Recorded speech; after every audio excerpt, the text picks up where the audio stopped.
Hello friends, मेरा नाम भानु है। ये मेरी फाइल हैंडलिंग की 4th वीडियो है। अगर आपने इससे पहले की तीनों वीडियोस नहीं देखे हैं तो प्लीज़ देख लीजिए, क्योंकि बिना उनको देखे आपको ये चीज़ें समझ में नहीं आएंगी। ये जितने भी कंटेंट मैंने यहाँ पर लिखे हैं सब मैंने प्रीवियस वीडियोस के बिहाफ पर लिख रखे हैं। Previous video means 3rd video में मैंने राइट का ऑपरेशन लिखा था। इसमें मैं रीड का ऑपरेशन बताऊंगा कि किस तरीके से वैल्यू को फाइल से रीड किया जा सकता है। रीड करने से पहले ज़रा राइट के ऑपरेशन को फिर से एक बार देख लें, क्योंकि यहाँ पर मैंने उसे सभी सारे फंक्शंस को या सारे स्टेप्स को सीक्वेंशली लिख रखा है। तो लाइन बाय लाइन एग्जीक्यूशन एक बार देख लेते हैं। फाइल के फंक्शंस को यूज़ करना है तो हम लोग को हेडर फाइल stdio.h को इंक्लूड करना पड़ेगा। तो हमने stdio.h हेडर फाइल को इंक्लूड कर दिया। इंक्लूड करने के बाद मेन के अंदर सबसे पहली लाइन फाइल का एक पॉइंटर हमने क्रिएट किया है fp। तो fp नेम का फाइल पॉइंटर क्रिएट हो जाएगा जो कि रैम पर बना हुआ होगा। फिर ch नेम का वेरिएबल बना रहे हैं, तो हम एक कैरेक्टर टाइप का ch नेम का वेरिएबल बना रहे हैं जो कि कैरेक्टर वैल्यू को स्टोर करने के लिए बना रखा है। ये भी रैम पर बना होगा, क्योंकि नॉर्मल वेरिएबल बना रखे हैं। नॉर्मल वेरिएबल हमेशा और हमेशा रैम पर बनते हैं। अब हमें लेकिन बनानी है वैल्यू, यानी फाइल बनानी है हम लोग को हार्ड डिस्क पर। हार्ड डिस्क पर बनाने के लिए हम लोग को एक मेथड यूज़ करते हैं fopen, जो कि मैंने बता रखा था पहले ही। fopen मेथड का यूज़ फाइल को क्रिएट करने के लिए करते हैं। तो हमने fopen के थ्रू aa.txt नाम की फाइल को क्रिएट कर रहे हैं with the help of opening mode A. Opening mode A हम लोग जानते हैं, ओपनिंग मोड ए के 3 वर्क हैं मेनली।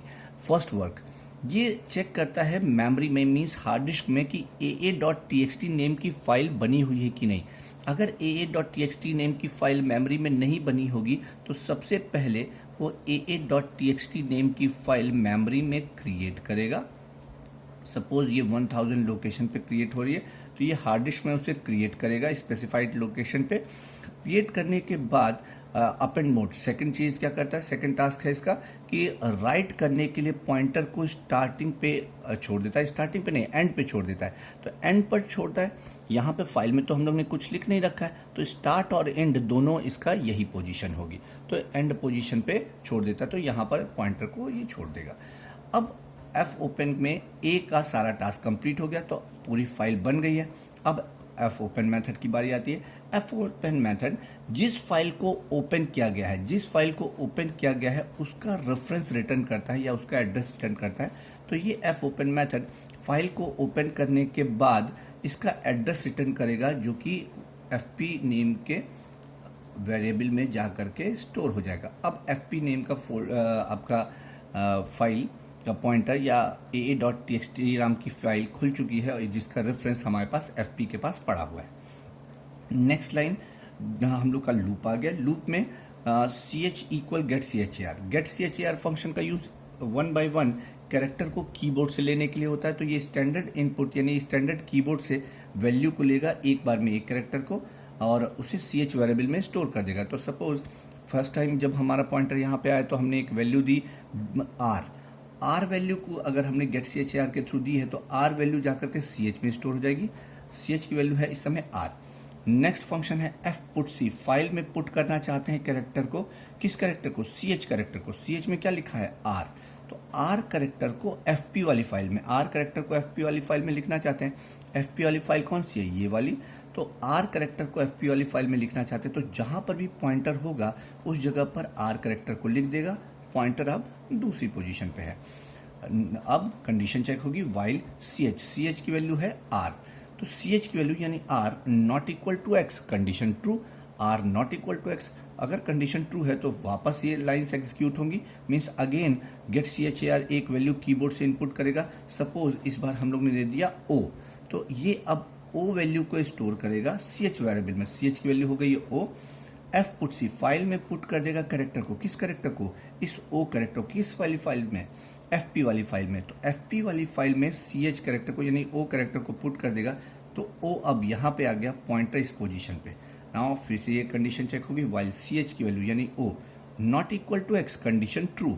अगेन ये एक वैल्यू, ये सारी लाइन्स एग्जीक्यूट होंगी, मीन्स गेट char फिर से एक वैल्यू लेगा और कीबोर्ड से और ch में स्टोर करेगा। सपोज इस बार हम लोगों ने दिया है m, तो m वैल्यू ch में स्टोर हो जाएगी।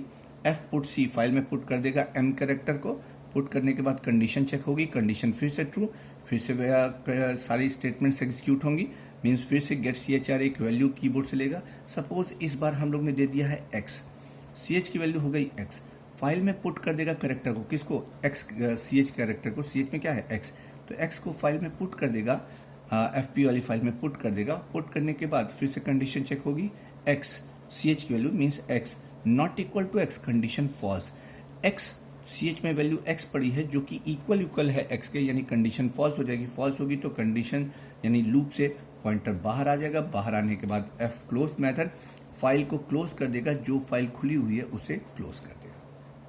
अब फाइल क्लोज हो गई, मीन्स हमने फाइल में 1 बाय 1 जो भी कैरेक्टर हम लिखना चाहते थे हम लोग ने लिख दिया। जो सारे कैरेक्टर लिखने के बाद जब हम फाइल में सारे कैरेक्टर लिख देते हैं तो हम लोग का ये इंड पोजीशन होता है, सारी वैल्यू तो लिख दी, लिखने के बाद जो ये इंड पोजीशन होता है इसको बोलते हैं EOF, end of file position बोलते हैं।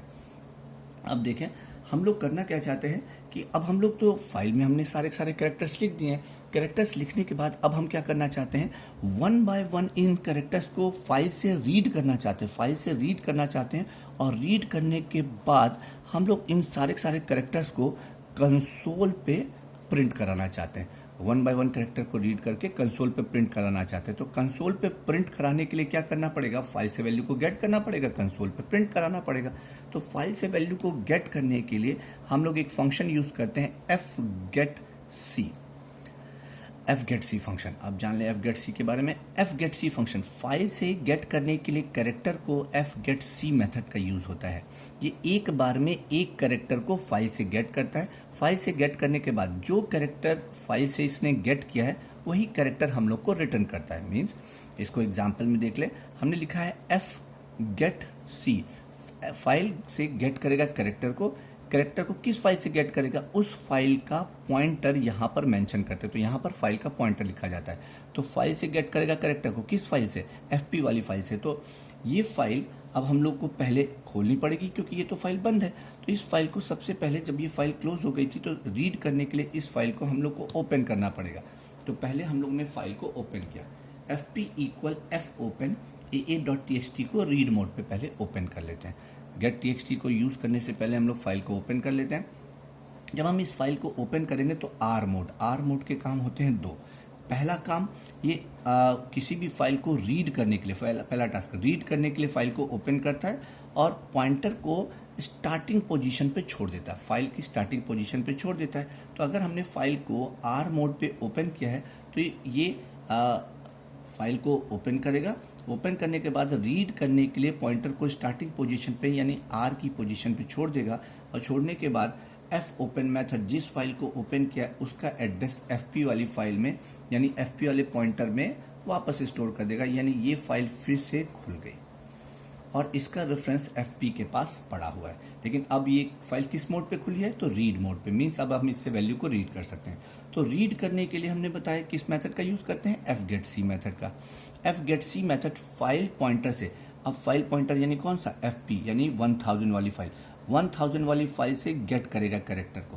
तो fgetc फंक्शन एक बार में एक कैरेक्टर को गेट करता है और गेट करके जिस जगह पे पॉइंटर है, तो CH मतलब R पे पॉइंटर है तो R वाली वैल्यू को ये उठा करके CH वेरिएबल में स्टोर कर देगा। तो CH की वैल्यू कितनी हो जाएगी, R वैल्यू CH में चली गई। अगर R वैल्यू CH में है तो ये वेरिएबल में वैल्यू पड़ी है, हम इसे कंसोल पे प्रिंट करना चाहते हैं। तो कोई भी वैल्यू अगर किसी भी वेरिएबल में स्टोर है और अगर आप उसे कंसोल पे प्रिंट करना चाहते हैं तो प्रिंट करने के लिए printf फंक्शन, किसी भी वेरिएबल की वैल्यू को कंसोल पे प्रिंट करना है तो कंसोल पे प्रिंट करने के लिए printf फंक्शन का यूज करते हैं। ये वैल्यू कैरेक्टर टाइप की है इसलिए हमने लिखा कैरेक्टर %c, CH की वैल्यू। तो ये फाइल से गेट करेगा कैरेक्टर को, किस फाइल से, CH वाली फाइल से, FP वाली फाइल से। FP वाली फाइल से एक बार में एक कैरेक्टर को गेट करेगा और CH में दे देगा। CH में वैल्यू आ जाएगी तो हम लोग क्या करेंगे, printf मेथड के थ्रू कंसोल पे ये CH की वैल्यू यानी R वैल्यू को प्रिंट करा लेंगे। प्रिंट कराने के बाद क्या करेंगे, हम फिर से नेक्स्ट वैल्यू को लेंगे, क्या, fgetc मेथड का यूज करेंगे। तो फाइल से गेट करेगा कैरेक्टर को किस फाइल से। अब पॉइंटर एक वैल्यू को लेने के बाद दूसरे पोजीशन पे एफ गेट सी मेथड एक वैल्यू को गेट करने के बाद पॉइंटर को नेक्स्ट पोजीशन पे भेज देता है, तो नेक्स्ट वैल्यू अब गेट होगी। यानी अब ये एफ गेट सी मेथड ओ वैल्यू को उठाएगा और सी एच में डाल देगा। अब सी एच की वैल्यू क्या है? ओ। अब सी एच की वैल्यू अगर ओ हो गई है तो हमने प्रिंटफ मेथड का यूज़ किया और प्रिंटफ मेथड के थ्रू सी एच की वैल्यू को प्रिंट कराया। तो सी एच की वैल्यू को प्रिंट कराएंगे तो अब की बार कंसोल पे क्या प्रिंट हो जाएगा? ओ। वैसे ही हम लोग नेक्स्ट वैल्यू को उठाएंगे, नेक्स्ट वैल्यू को उठाएंगे, नेक्स्ट वैल्यू को उठाएंगे।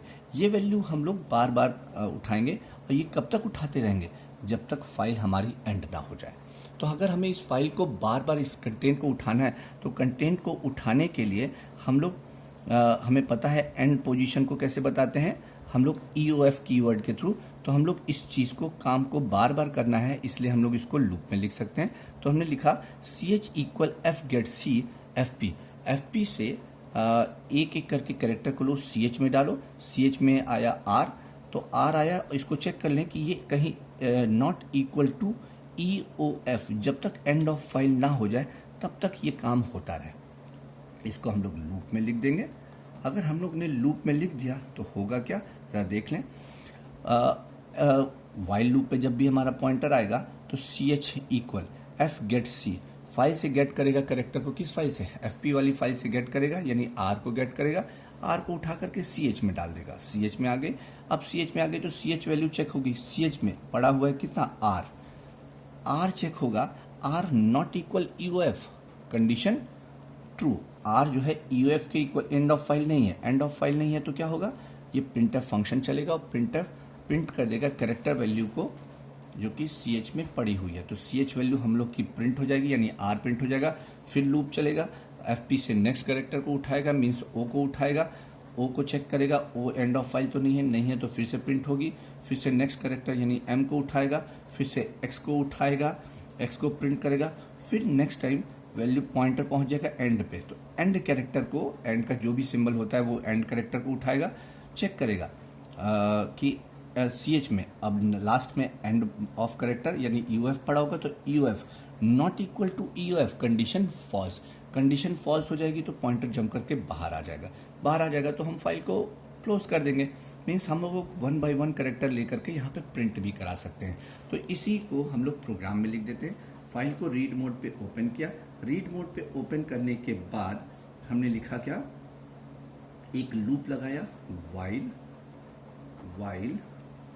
CH equal F get C